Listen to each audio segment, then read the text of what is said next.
Welcome to the Slop Temple. We pray this video helps. In this video, I will explain how to set your seat in a Mazda CX-30. First, let's adjust the seat's position. Look for the lever or switch, usually on the lower, outer side of your seat. Push or pull it, then slide the seat forward or backward until your legs feel comfortable and you can easily reach the pedals. This initial step is crucial for a safe and relaxed driving experience, ensuring proper control of your vehicle. Next, let's fine-tune your seat's height for optimal visibility. Locate the height adjustment lever or switch, which is typically found on the outer side of the seat base. Pump it up or down to raise or lower the seat until you have a clear view of the road and dashboard. Remember to maintain at least 4 inches of headroom for safety and comfort, ensuring you can see clearly without feeling cramped.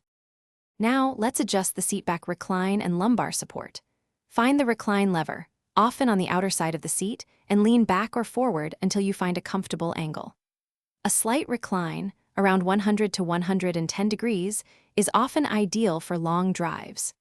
If your Mazda CX-30 has lumbar support, adjust it to gently fill the natural curve of your lower back, providing excellent support and reducing fatigue. Finally, let's adjust your headrest for safety and complete your comfort setup.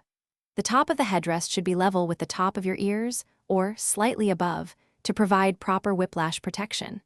It should also be as close to your head as comfortably possible, ideally within 2 inches. Take a moment to ensure all your seat adjustments feel secure and provide a comfortable, supportive driving posture. You are now ready to enjoy your drive. Thanks for watching. Consider subscribing if we helped you.